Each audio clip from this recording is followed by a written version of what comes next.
we tell ourselves a negative story automatically, subconsciously. To counterbalance that, we have to tell ourselves positive stories consciously. When you know you're gonna do good in an exam, you study harder for the exam. When you know you're gonna have a great time on a date, you do things that make you look better on the date. You go harder in the gym that day. It's gonna be a great date. You lift extra weight in the gym that day. Oh, it's gonna be a great day. You dress better for you on the day. You clean the house before you leave because you might take her back home that day. When you know it's gonna be a shitty day, what do? You don't clean the fucking bathroom. The house is a mess. You didn't take a shower. You didn't put any effort to it. You didn't go to the gym that day because like, why even go to the gym if it's not gonna happen? It's a self-fulfilling prophecy. You go on the date, confidence out the window. Eye contact through the shitter. Charisma down the gutters. If we're gonna tell ourselves stories anyway, why not tell ourselves a positive story? Why tell ourselves all these contingencies? Why tell ourselves all these maybes and shoulda, coulda, wouldas and it might happen like this? Consciously tell a positive story. When you tell these positive stories, your results in life 10x, 20x, 30x.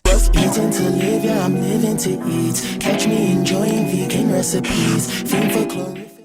Greetings, it's your boy Gartatia. Just had me a delicious chlorella shake with some papaya seeds, and I'm energized, and it's a full moon tonight, so Today I'm talking about the power of belief. Spell it with me, B-E-L-I-E-F,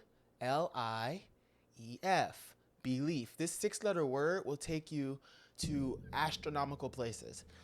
So I was chilling, making my delicious lunch, cutting up the vegetables, and my phone, starts ringing. Pick it up. It's my boy Vlad. You feel me? And we just, talking about how excited we are. No, I don't use that word anymore. How energized we are to go to this EDM festival this weekend. Shout out Heatwave. Shout out Ross. And I'm super lit, right? I'm super excited.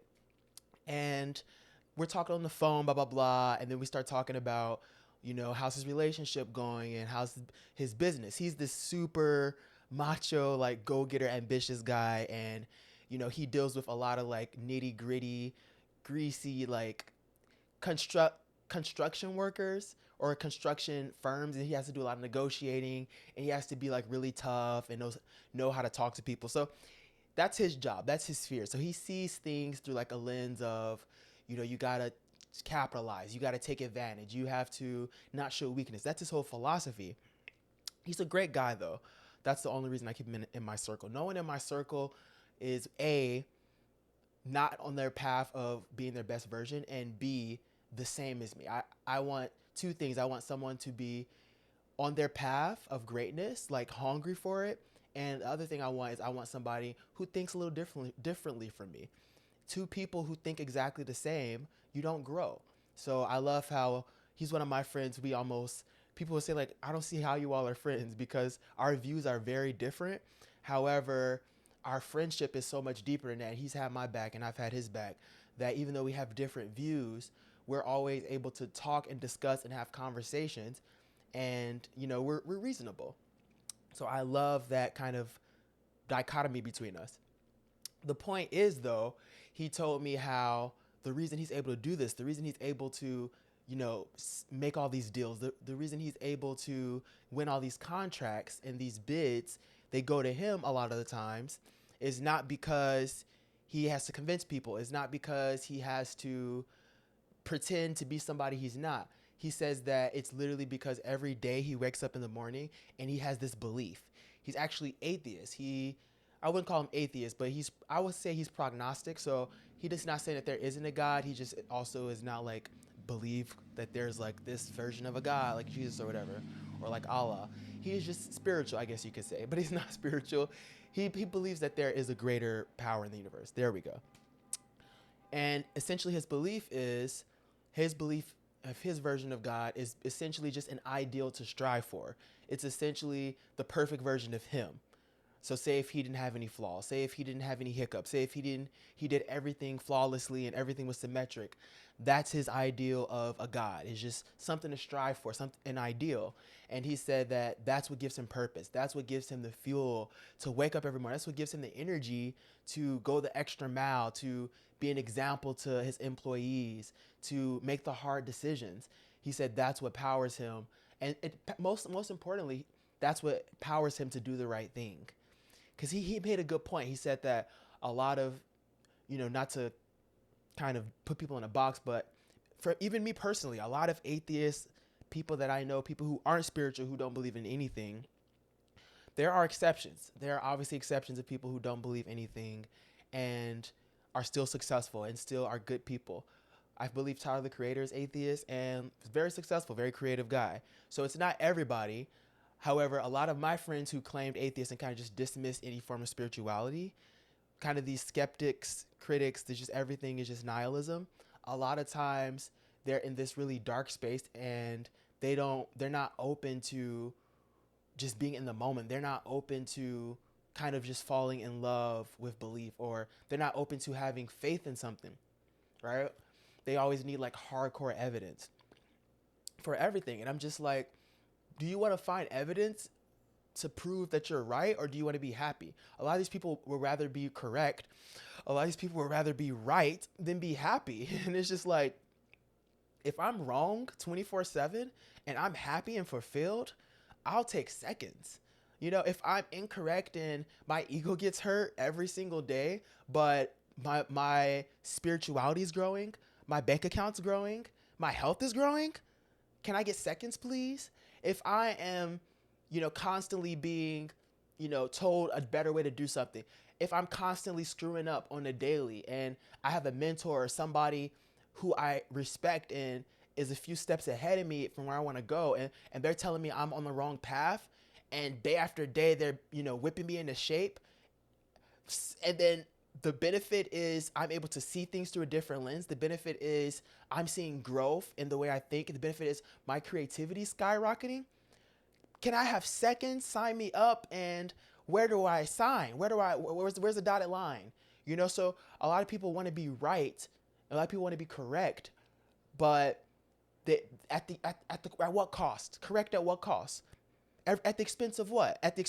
A lot of people would rather be correct and lose a friendship. A lot of people would rather be correct and lose a relationship. A lot of people would rather be right in their marriage and then watch their marriage go wrong in every other way. And it comes to a point that you have to let the ego take a back seat and look at not only what's best for you, but what's actually best for the world, right? The world is so caught up in kind of this factualism, or the studies show and cite your sources mentality, to the extent that we put little or no value into things like faith. We put little or no value into things like belief. We put little or no value into things like trust anymore. And I know this world can seem cold and hard to trust people and things, but if you never open your heart up to allow trust to enter, or to allow yourself to be influenced. People don't want to be influenced, but then want to influence people. That's not how the law of attraction works. In order to influence people, you have to be influenceable, or at least appear to be influenceable. I'm not saying fake it.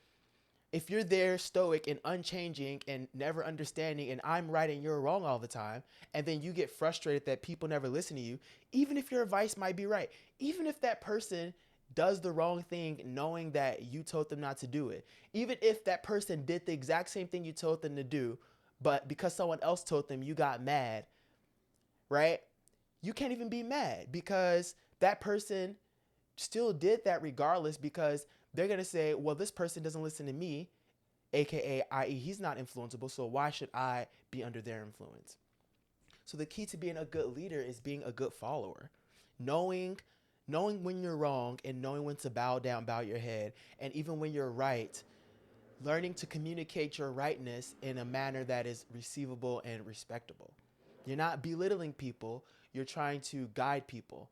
You're leading the horse to the water and giving people the choice to choose to drink, not fucking tying them up, grabbing them and then like baby bottling them, like stiff stuff in a pacifier down their throat, So I just loved his perspective of belief, and it really did make a lot of sense. A lot of people without belief are a lot of times aimless. They don't have nothing to live for, and a lot of times you can see by the things they do. You can see by the self-destructive path they go down. It's usually a path of, well, since nothing matters, might as well steal. Since nothing matters, might as well rape. Since nothing matters, might as well slowly kill myself. Since nothing fucking matters, might as well do reckless shit, go in and out of the prison system, and might as well disrespect my parents, beat my parents, and have no sort of ethics or morals, and give people drugs I know might have fentanyl. The list goes on, right? When people kind of don't have a belief system, and it's not everybody. Some people don't need it, but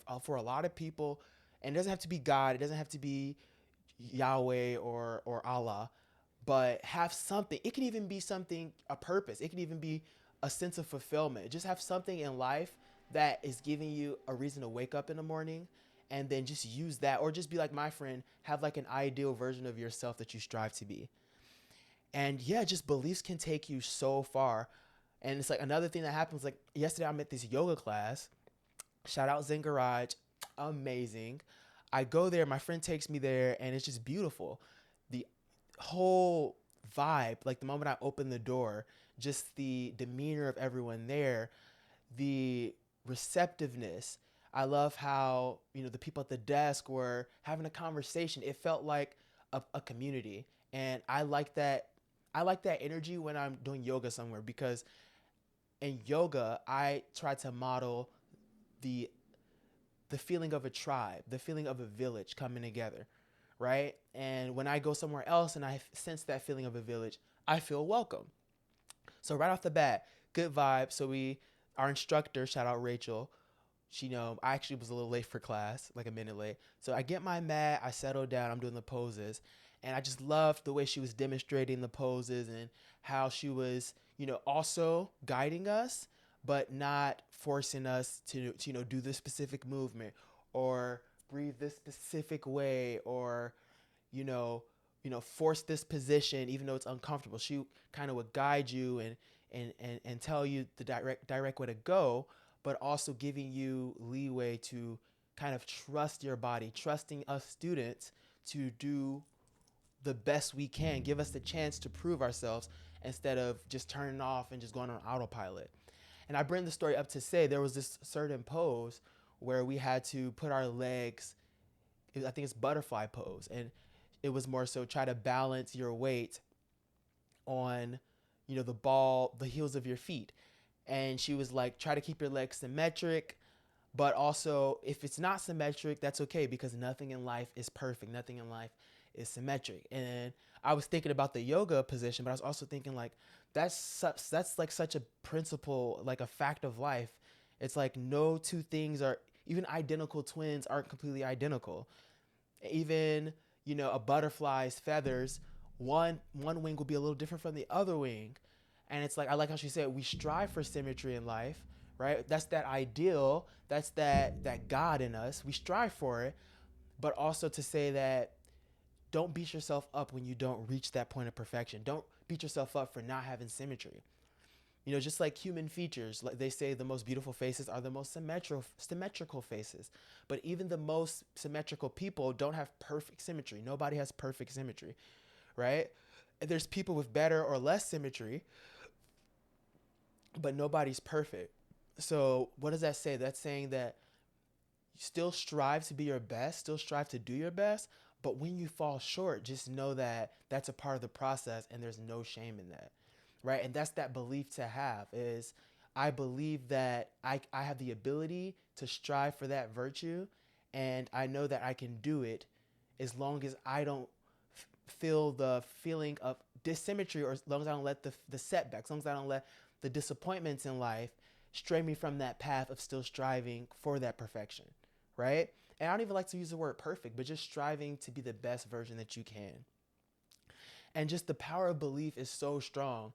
My friend was actually, or was I in the YouTube section? I don't know where I heard this, but essentially in the YouTube section, somebody, yes, I read the YouTube comments. That's how I know more about my audience. Another video on that. But I was in the YouTube comments, and a gentleman made an incredible story talking about how him and his brother, his older brother, like he was doing high jump, and his older brother was like holding the rope for him, and they would measure how high he would jump. And he was jumping 1.3 meters, then he went up to 1.4 meters, no problem. 1.45, he was just high jumping, no problem. Then he brought the rope up to 1.5 meters, and then the little brother jumps, couldn't make it. Jumped again, slipped over the rope, couldn't make it. Jumped a third time, couldn't make it. And the little brother was like, I can't do it, it's too high, you gotta lower it. So the older brother did something which I think is actually genius. The older brother said, "No problem, I'll lower it."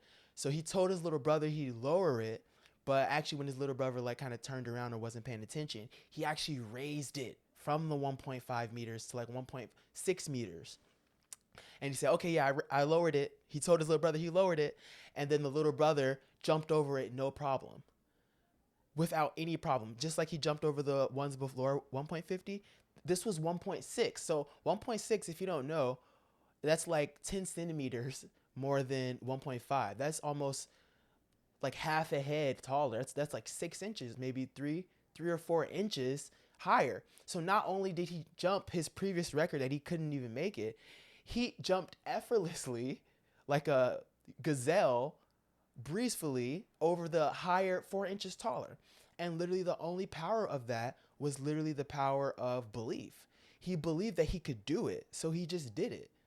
It was no matter of physical, it was no matter of willpower or discipline. It was just belief. Like he was completely confident that he could do it.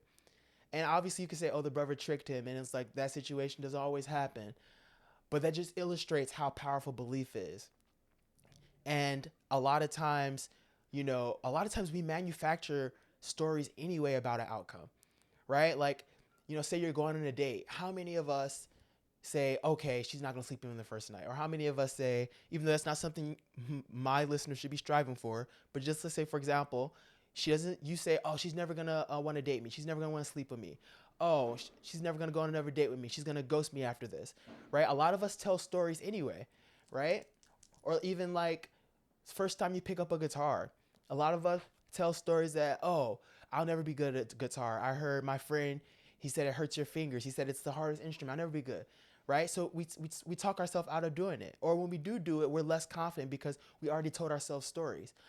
And I submit to you, if we're going to tell ourselves stories anyway, why not tell ourselves a positive story, right? Why tell ourselves all these contingencies? Why tell ourselves all these maybes and shoulda, coulda, wouldas and it might happen like this, right? If we're going to tell a story, why don't we consciously tell a positive story? Why don't we consciously almost visualize and tell a story of success? Why don't we tell a story like, oh, I am going to go on this date and it's going to be perfect and we're going to fall in love and we're going to have great conversation and I'm going to find my better half. For the guitar, why don't you tell a story that I'm going to pick up this guitar and my fingers are going to get so hard with calluses that it's going to be not only easy, it's going to be a cakewalk for me to play guitar. Say you always wanted to lose that 50 pounds. Instead of saying, oh, my friend who was overweight said he ran for a week and he didn't see anything. Instead of telling that story, go tell your story, oh, I'm going to run 1 mile a day and I'm going to keep running 1 mile a day until I lose 30 pounds by the end of the month. And that's the story you tell yourself. And you tell yourself, I'm going to feel amazing. I'm going to celebrate afterwards.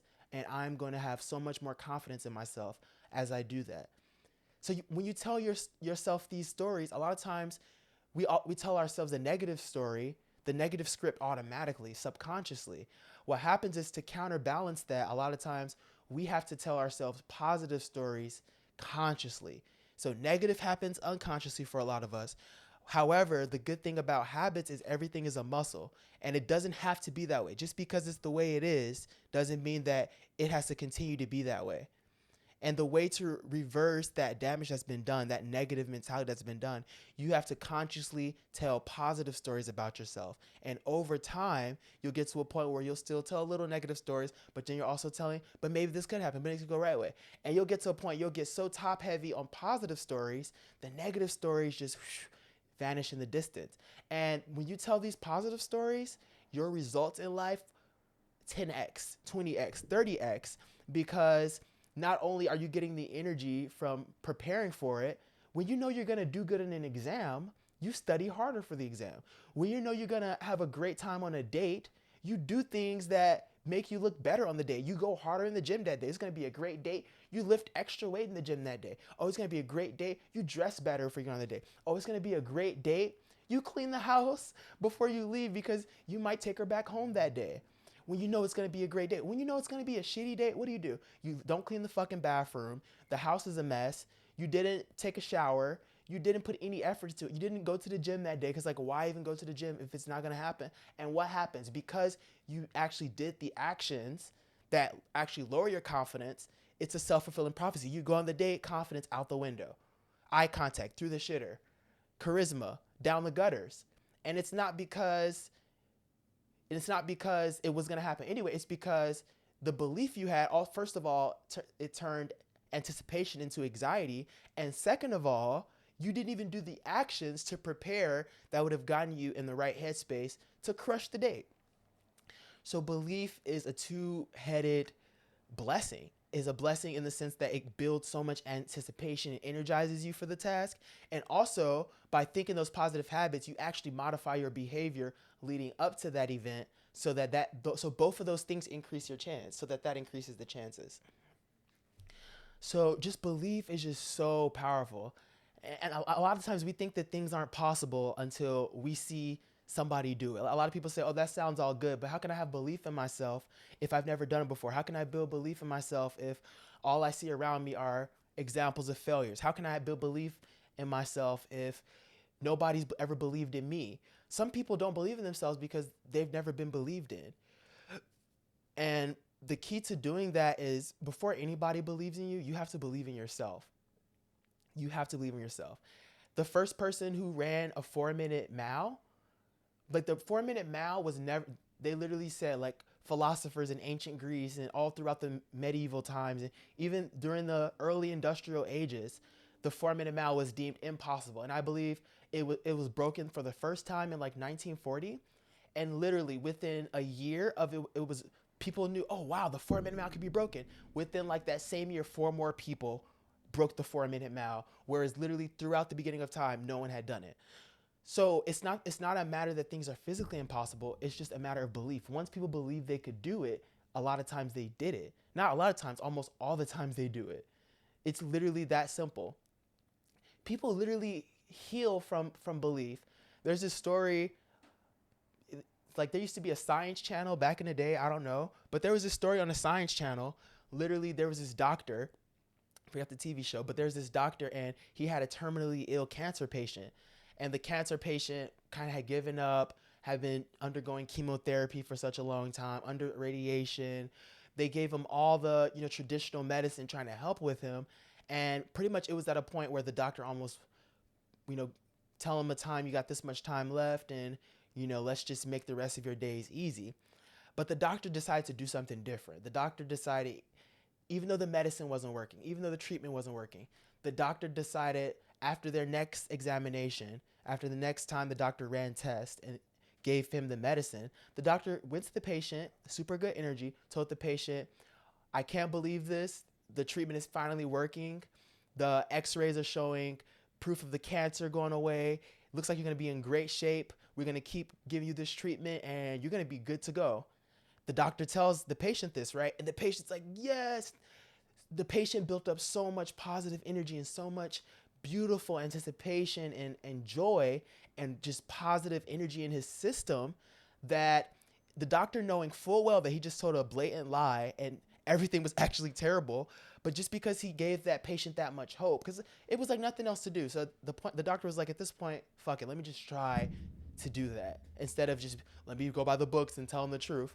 And just by doing that, just by telling the patient that happy lie, what happened was they still tracked the patient's improvement over the course of a month, and literally the cancer went away by itself. Some people might say, oh, the medicine kicked in later. Or some people, not pessimists would say, oh, he just got lucky. Or skeptics would say, oh, well, that story's made up. Or well, yeah, there was some other effect. Or that's like a 0.000001 rare chance. So why even consider it? Skeptics will say, well, it couldn't happen to me because I have an uncle who and the doctor did that same thing and he died. So, and it's like, the skeptics will make up so many excuses to not have belief. And then it's like, again, going back to like, so you spent all that time, energy, and effort building this list of why you're right. But at the end of the day, you still got cancer.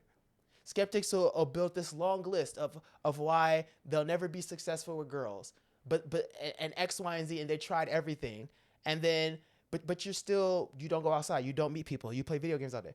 So it's like, a lot of people, they fall prey to the temptation of Because it is a temptation of being right. Being right, even if you're right for a wrong reason, even if you say like, I was right, I am going to die tomorrow, and you prove people wrong who thought you would live, even though you're about to die, it's a cheap sense of pleasure from the fact that you were smarter than them, or it's an ego boost.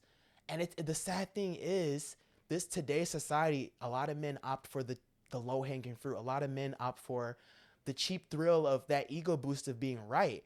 And at the end of the day, like, do you want to be right, or do you want to be healthy? Do you want to be right, or do you want to have a loving relationship? Do you want to be right, or do you want to live? Do you want to be right, or do you want to be excited, be energized? So it's like, it's really, our priorities are messed up in today's society. But the message I want to send to you is that the power is in your hands. You can literally do anything you want. All you have to do is just have belief, and just know that no matter how hard it is, no matter how inconceivable the goal you have might be, just know that it's not going to be believable for a lot of people until you do it. A lot of times people are scared to be the first person to do it. A lot of times people are scared to make that first jump. Everybody kind of waits for someone else to do it, to test the waters, to dip their foot in a pond. And the thing is, at the bottom of that pond could be a treasure trove, right? And because everyone was scared to dive, a lot of times they'll stay broke and sad and miserable for the rest of their lives. And you taking that leap of faith, you have that opportunity to lead those who are scared, to lead those who don't have as much confidence, or who are struggling just like you, and it's just as hard, but you chose to be courageous. And even though you were full of fear, you did it regardless. And that's what's most important. And I hope this message helped you get some belief in you. Hope this message help remind you the power of belief. And make sure you lean into that heavy, like put your shoulder all the way in belief, because belief always has your back and your shoulder. As always, stay hydrated, stay breathing in that good ass oxygen, and most importantly, stay basic. I love you.